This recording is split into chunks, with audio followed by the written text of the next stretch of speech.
नमस्कार साथियों, स्वागत है आपका अपने चैनल फिगरिंग आउट फाइनेंस में। दोस्तों, ये मैं एक स्पेशल वीडियो लेके आया हूँ ईसीजीसीपीओ इंटरव्यू के लिए। इस वीडियो में मैंने वो क्वेश्चन कवर किए हैं जो आपसे 100% पूछे जा सकते हैं ईसीजीसीपीओ इंटरव्यू में, क्योंकि ये क्वेश्चन बेस्ड हैं एक्सपोर्ट और इंपोर्ट से जो इफेक्ट पड़ता है इंडिया की इकोनॉमी पर और कैसे ईसीजीसी इस रोल को इफेक्टिवली निभा सकती है, उसके ऊपर इसमें मैंने क्वेश्चन लिए हैं। टोटल 8 क्वेश्चन लिए हैं जो बहुत ज़्यादा इंपॉर्टेंट होने वाले हैं आपके इंटरव्यू के लिए। दोस्तों, सबसे पहले मैं आप सबको थैंक यू बोलना चाहूँगा। दोस्तों, मैंने ये पहली सीरीज़ अपनी मेंबरशिप के लिए डाली थी। उसमें अब तक बहुत सारे स्टूडेंट ने मेंबरशिप परचेज़ की है ईसीजीसीपीओ इंटरव्यू के लिए। इतनी मुझे उम्मीद भी नहीं थी कि इतने लोग परचेज़ करेंगे।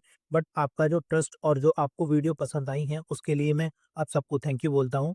दोस्तों, अगर आप ईसीजीसीपीओ की तैयारी कर रहे हैं, तो ये प्लेलिस्ट आपके लिए बहुत इम्पोर्टेंट है। जितनी भी ईसीजीसी पीओ इंटरव्यू से रिलेटेड वीडियो हैं, वो इसी प्लेलिस्ट में अवेलेबल हैं। आप चेक कर सकते हैं। बहुत ही कॉम्प्रिहेंसिव वे में मैंने ईसीजीसी पीओ इंटरव्यू सीरीज़ बनाई है। इसके अलावा दोस्तों, ये कुछ शॉर्ट वीडियो मैंने बनाई हैं, जो बेस्ड हैं करंट न्यूज़ के ऊपर। आप इनको भी चेकआउट कर सकते हैं। ये बहुत इम्पोर्टेंट हैं। इसमें मैंने पैनल स्टाइल में बताया है कि कैसे आप इफ़ेक्टिवली पैनल को आंसर दे सकते हैं, जिससे आपको इंटरव्यू में एक अलग ही एज मिलेगा। तो चलिए दोस्तों, आज का वीडियो शुरू करते हैं।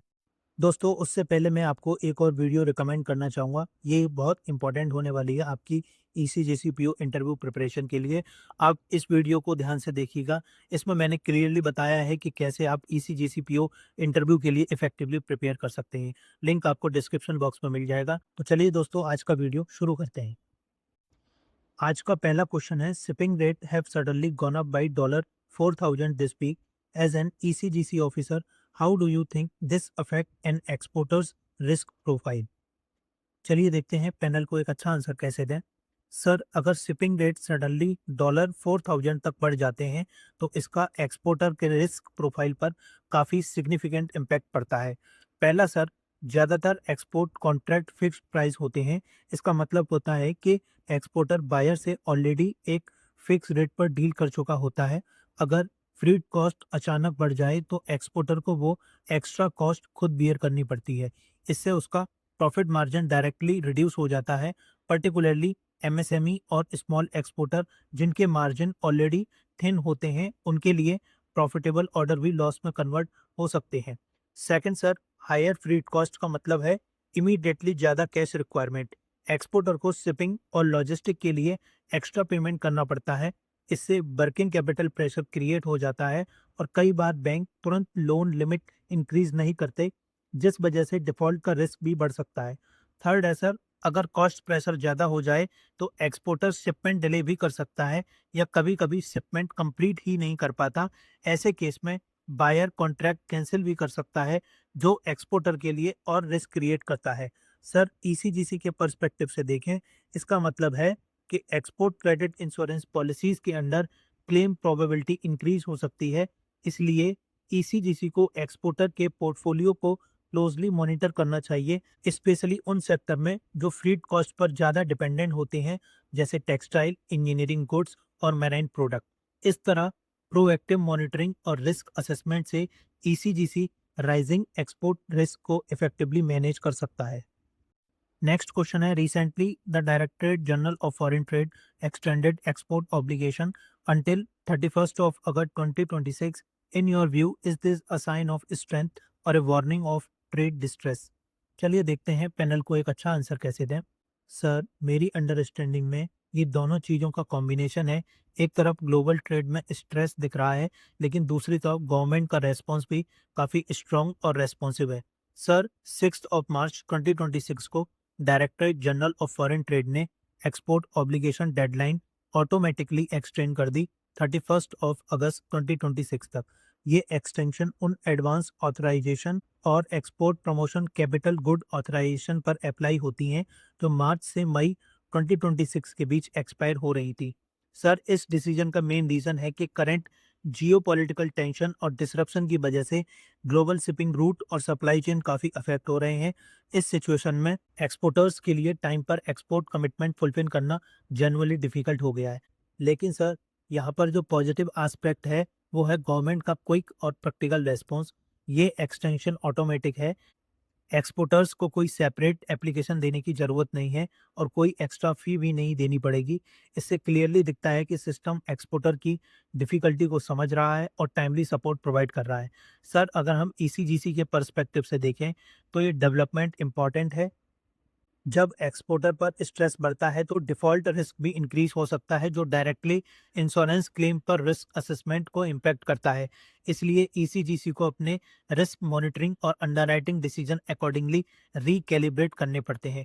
Overall sir, global trade environment में स्ट्रेस डेफिनेटली प्रेज़ेंट है, लेकिन गवर्नमेंट का टाइमली इंटरवेंशन ये दिखाता है कि सिस्टम एक्सपोर्टर को सपोर्ट करने के लिए एक्टिवली रिस्पॉन्ड कर रहा है। नेक्स्ट क्वेश्चन है, exporter are demanding higher RoDTEP rate. In your view, does receiving this government incentive reduce the need for exporter to take ECGC insurance cover? चलिए देखते हैं पैनल को एक अच्छा आंसर कैसे दें। सर, मेरे व्यू में रोड टैप और ईसीजीसी इंश्योरेंस दोनों का पर्पस अलग अलग है, इसलिए रोड टैप मिलने से ईसीजीसी कवर की नीड कम नहीं होती। सर, रोड टैप का फुल फॉर्म है scheme for रेमिशन of duties and taxes on exported product. इस स्कीम के थ्रू गवर्नमेंट एक्सपोर्टर को उन टैक्सेस और ड्यूटी का रिफंड देती है जो एक्सपोर्ट प्रोडक्ट में एम्बेडेड होते हैं। इससे एक्सपोर्टर अपने प्रोडक्ट को ग्लोबल मार्केट में मोर कॉम्पिटिटिव प्राइस पर सेल कर पाते हैं। यानी रोड टैप का बेनिफिट तब मिलता है जब एक्सपोर्ट सक्सेसफुली कंप्लीट हो जाता है। लेकिन सर, ईसीजीसी इंश्योरेंस का रोल कंप्लीटली डिफरेंट है। ईसीजीसी एक्सपोर्टर को तब प्रोटेक्ट करता है जब एक्सपोर्ट ट्रांजैक्शन में कोई प्रॉब्लम आ जाए, जैसे अगर फॉरेन बायर पेमेंट ना करे या बायर बैंकरप्ट हो जाए या फिर किसी कंट्री में पॉलिटिकल सिचुएशन की वजह से पेमेंट ब्लॉक हो जाए। इन सिचुएशन में ईसीजीसी इंश्योरेंस एक्सपोर्टर को फाइनेंशियल प्रोटेक्शन देता है। सर, एक और इम्पॉर्टेंट पॉइंट है कि जब रोड टैप रेट इंक्रीज होते हैं तो ज़्यादा एक्सपोर्टर, स्पेशली एमएसएमई, नए और कभी कभी रिस्कियर इंटरनेशनल मार्केट में एंटर करने की कोशिश करते हैं। ऐसे मार्केट में पेमेंट रिस्क भी ज़्यादा होता है, इसीलिए ईसीजीसी इंश्योरेंस की नीड और बढ़ जाती है, कम नहीं होती। Overall sir, road tap competitiveness build करता है, जबकि ईसीजीसी इंश्योरेंस एक्सपोर्टर को रिस्क से प्रोटेक्ट करता है। दोनों इंस्ट्रूमेंट एक दूसरे को कॉम्प्लीमेंट करते हैं। इसलिए इंडिया के सस्टेनेबल एक्सपोर्ट ग्रोथ के लिए दोनों रोड टैप इंसेंटिव्स और ECGC insurance cover equally important है। नेक्स्ट क्वेश्चन है, if a buyers warehouse is destroyed in a war zone, is that a commercial risk और अ पॉलिटिकल रिस्क? चलिए देखते हैं पैनल को एक अच्छा आंसर कैसे दें। सर, ये पॉलिटिकल रिस्क होगा।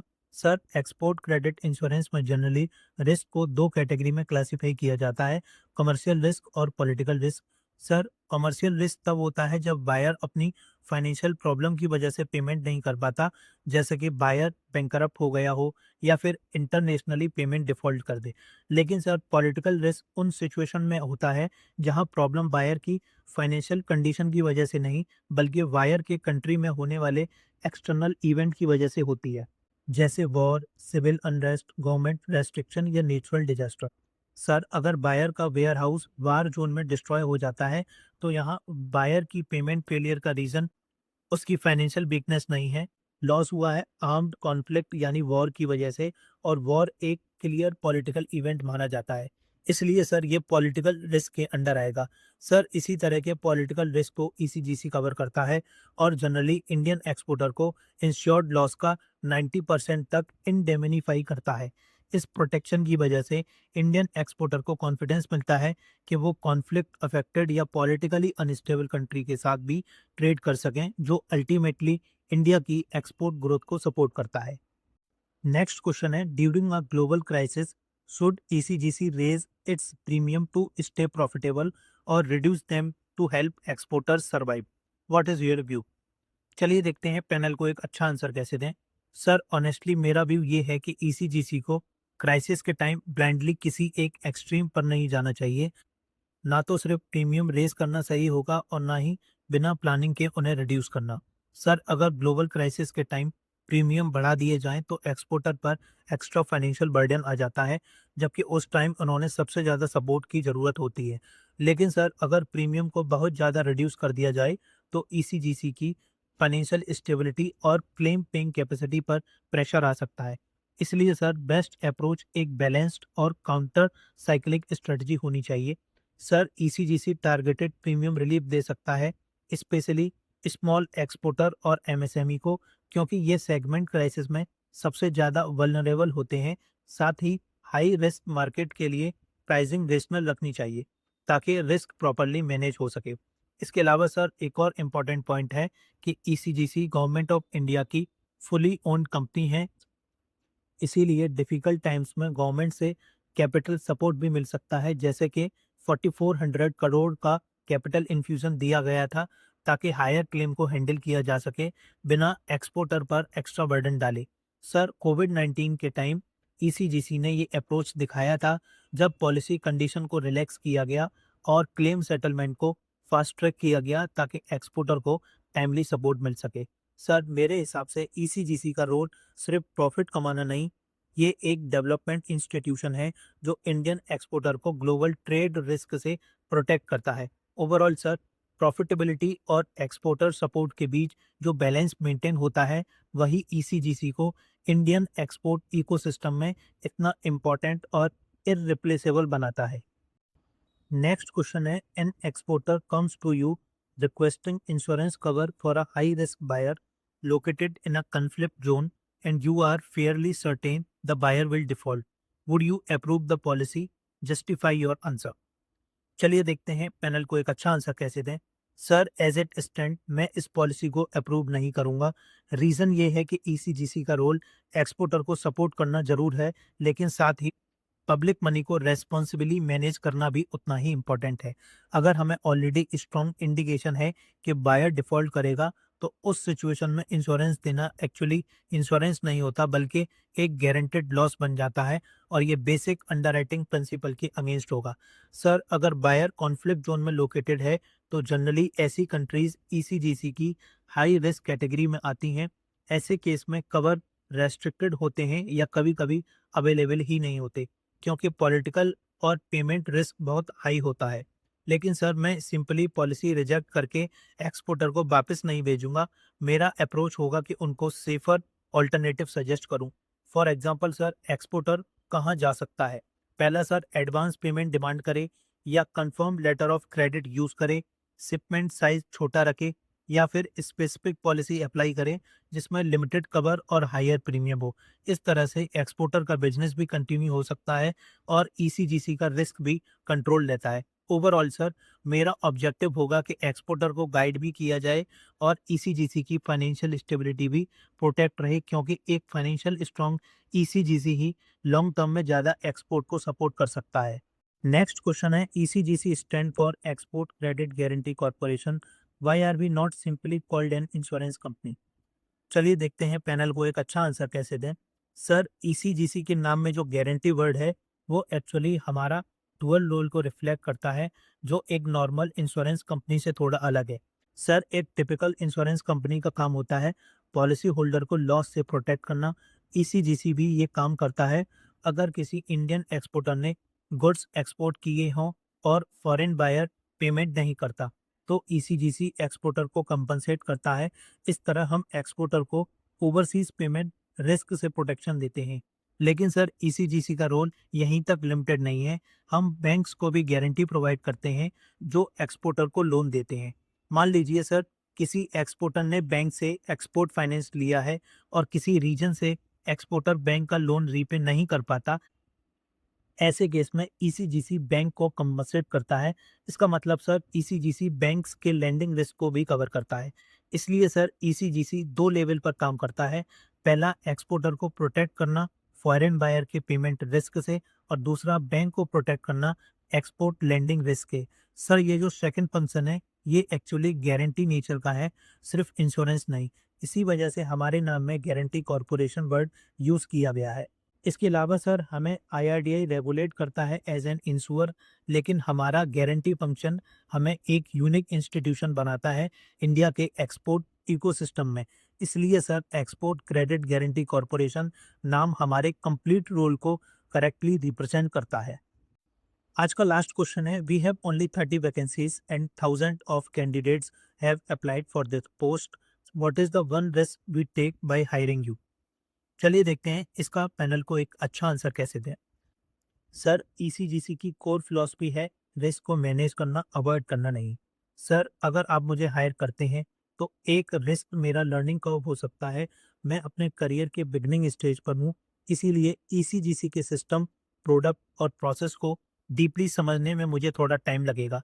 लेकिन सर, बिल्कुल उसी तरह जैसे ईसीजीसी एक्सपोर्टर को कवर देता है, ये सोचकर नहीं कि रिस्क ज़ीरो है, बल्कि इसीलिए कि उनमें पोटेंशियल है और उनको सपोर्ट करना वैल्यूएबल है।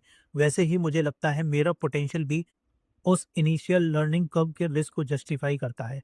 सर, मैं जेन्युइनली मोटिवेटेड हूँ इंटरव्यू के लिए, वेल प्रिपेयर्ड हूँ और सबसे इम्पोर्टेंट बात, मैंने ईसीजीसी को स्पेसिफिकली चूज़ किया है, ये मेरे लिए कोई बैकअप ऑप्शन नहीं है।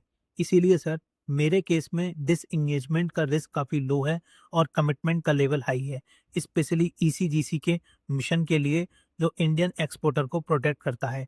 और सर, कभी-कभी बड़ा रिस्क ये होता है कि किसी ऐसे कैंडिडेट को हायर कर लिया जाए जो सिर्फ सीट फिल करे, लेकिन ऑर्गेनाइजेशन के पर्पस को ट्रूली बिलीव ना करता हो। सर, मैं वो कैंडिडेट नहीं हूँ।